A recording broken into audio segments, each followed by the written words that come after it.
Bom dia, irmãos. Vamos dar início a mais um dia de exercício devocional. 103º dia da quarentena espiritual, sexta-feira, 17 de julho de 2020. Estamos encerrando o artigo 37 da Confissão Belga, dando por encerrado, assim, esse nosso período de devoção diária juntos. Vamos continuar esses exercícios devocionais mais espaçadamente. Alguns irmãos pediram para nós continuarmos com isso. Nós estamos pensando a melhor forma de continuar, tá bom? Para não ficar sobrecarregado.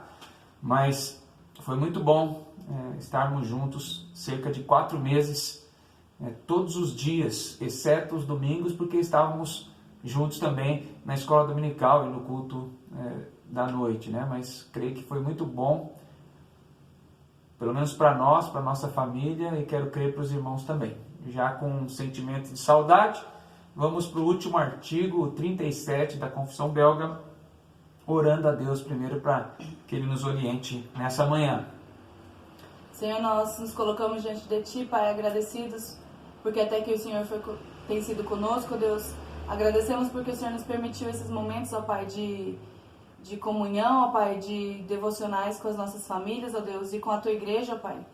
E pedimos, ó Deus, para que o Senhor ainda fale com os nossos corações, que o Senhor use o Teu servo nesse dia, para que a Tua mensagem seja trazida a nós, ó Deus. Fica conosco, ó Pai, cuida das nossas vidas, em nome de Jesus. Amém. Amém. Vamos lá. Artigo 37, que fala sobre o juízo final. Não poderia ser outro tema, senão dar esperança a todos aqueles que estudaram a confissão e viram as doutrinas mais fundamentais, elementares, né, da fé reformada, não sem encerrar vendo sobre a volta de Jesus, o que traz muita esperança para a vida do crente e muito desespero para aqueles que não foram alcançados ainda pela graça. Diz lá o artigo 37, o juízo final. Finalmente, cremos, conforme a palavra de Deus, que quando chegar o momento determinado pelo Senhor e o número dos eleitos estiver completo, nosso Senhor Jesus Cristo virá do céu, corporal e visualmente ou visivelmente, com grande glória e majestade. Ele se manifestará juiz sobre vivos e mortos e purificará o mundo. Vamos com calma, então, analisar isso. Então, eles fundamentaram na palavra de Deus para dizer que há um momento determinado para a volta de Cristo, embora ninguém saiba, mas há esse momento determinado. Por exemplo, Mateus 24:36 é o texto que vai dizer que nem o homem Jesus sabe. O Deus Filho sim, mas o homem não, porque só Deus sabe dessa volta que está determinada. Mateus 24:36. Mas a respeito daquele dia e hora, ninguém sabe, nem os anjos do céu, nem o Filho, senão o Pai. 25:13. Vigiai, pois, porque não sabeis o dia nem a hora. E 1 Tessalonicenses 5:1 e 2, irmãos, relativamente aos tempos e às épocas, não há necessidade de que eu vos escreva, pois vós mesmos estáis inteirados com precisão de que o dia do Senhor vem como ladrão de noite. Então, esse texto de 1 Tessalonicenses e o Mateus 25:13, o texto lido anteriormente pelo Eliette, nos leva a pensar nessa volta, que Jesus virá repentinamente. Então nós devemos estar preparados para isso, andando vida coerente com o Evangelho do qual fomos chamados. É verdade que podemos estar ou cometer pecados até lá, mas não é a norma que o crente deseja andar, né? Como um cristão regenerado e vivendo conforme a orientação do Espírito, ele vai desejar vida em santidade. O número dos eleitos, conforme diz aí no artigo 37, vai estar completo, ou seja, existem pessoas para serem chamadas ainda, até que Jesus venha do céu de forma corporal e visível, conforme Atos 1:7. Apocalipse 1:7. Apocalipse 1:7, desculpa. Eis que vem com as nuvens, e todo olho o verá, até quantos os transpassaram, e todas as tribos da terra se lamentarão sobre ele. Certamente. Amém. Então todos verão, e verão da mesma forma como Jesus subiu. Por isso, corporal e visivelmente, Atos 1:11 diz: E lhes disseram, varões galileus, por que estáis olhando para as alturas? Esse Jesus que dentre vós foi assunto ao céu, virá do mesmo modo como o vistes subir. Ou seja, entre as nuvens, com o corpo. É dessa forma que Jesus virá, quando todo o número dos eleitos estiver completo e num dia determinado já pela divindade, por Deus. Mateus 24:30 diz: Então aparecerá no céu o sinal do Filho do Homem. Todos os povos da terra se lamentarão e verão o Filho do Homem vindo sobre as nuvens do céu, com poder e muita glória. Isso, a glória, a majestade de Cristo chegando sobre a terra, e aqueles que não são eleitos, que andaram longe dos caminhos de Deus, se lamentando, como que batendo a mão no peito em lamento. Ele, Jesus, se manifestará juiz sobre vivos e mortos e purificará o mundo. O que diz Mateus 25:31? Mateus 25:31. Mateus 25:31.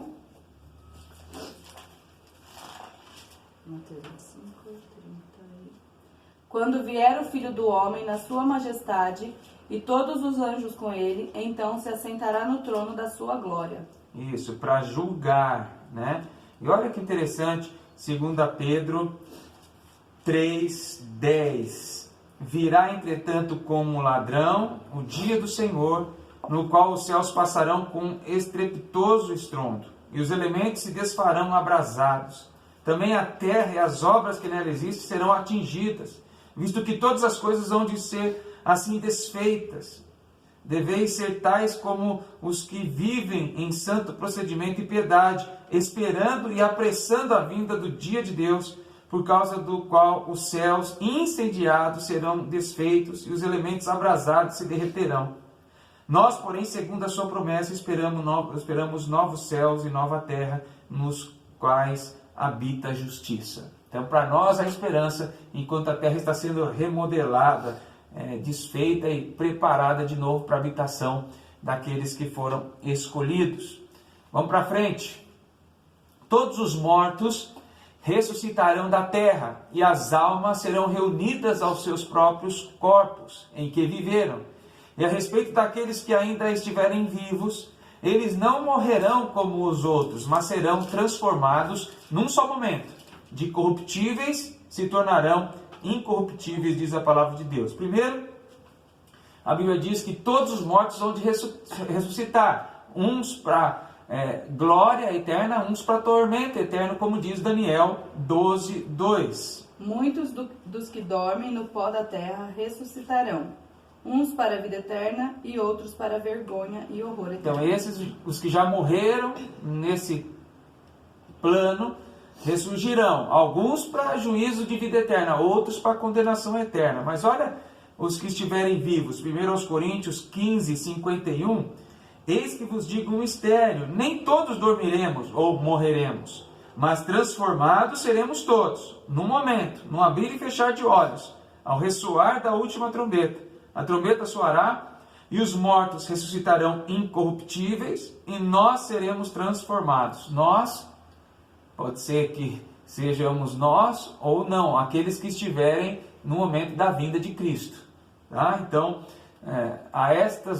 somente essas duas opções. Os que estiverem mortos vão ressurgir, um para tormento eterno, outros para louvor e glória eterna, e os que estiverem em vida serão transformados ou, de alguma forma, levados para o lago de fogo, junto com o inferno, o diabo e os seus anjos. Tá?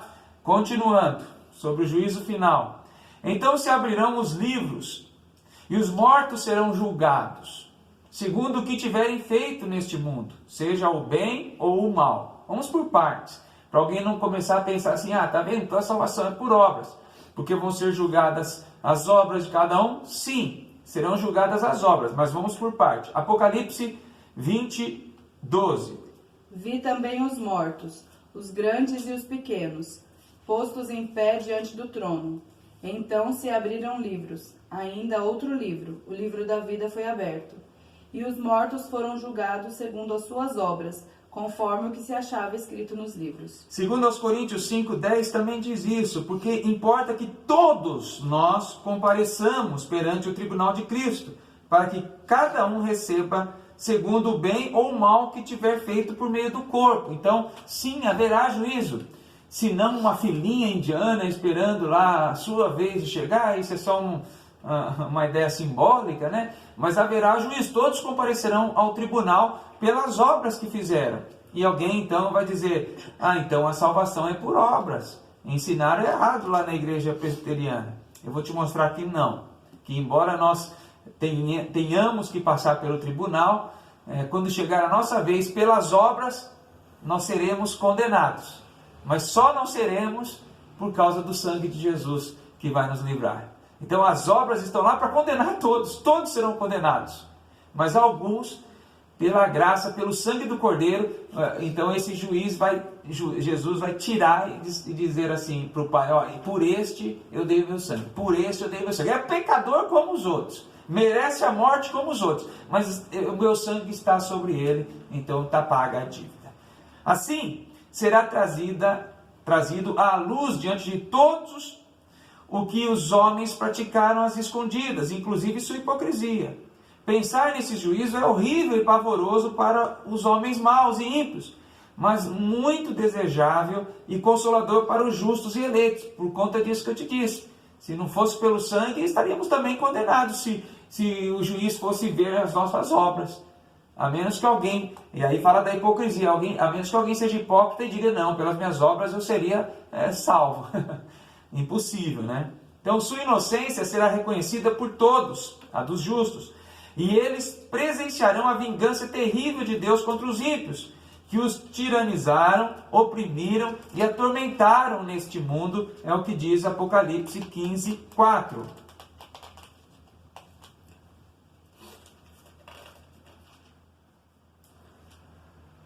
Quem não temerá e não glorificará o teu nome ao Senhor? Pois só tu és santo, por isso todas as nações virão e adorarão diante de ti, porque os teus atos de justiça se fizeram manifestos. Então os atos de justiça de Deus vão ser manifestos e todo mundo vai tremer e temer nesse dia. Os ímpios, continuando, serão levados a reconhecer sua culpa pelo testemunho da própria consciência. Eles se tornarão imortais também, mas somente para serem atormentados no fogo eterno. Imortais para serem atormentados, tá? Mateus 25, 41. Então o rei dirá também aos que estiverem à sua esquerda: apartai-vos de mim, malditos, para o fogo eterno, preparado para o diabo e os seus anjos. Isso, tá? Esses são aqueles que estão no grande julgamento e diante do grande juiz, Jesus, vai ser dito o que a eles? Apartai-vos de mim, malditos, para o fogo eterno, preparado para o diabo e os seus anjos. Isso, tá bom?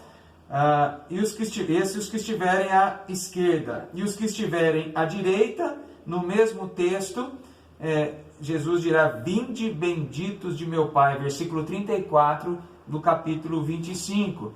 As suas ovelhas ele porá à direita e os cabritos à esquerda. Então dirá o rei aos que estiverem à direita: vinde benditos de meu Pai, entrai na posse do reino que vos está preparado desde a fundação do mundo. Então cometeram más obras, mas meu sangue os purifica de todo pecado. Tá bom?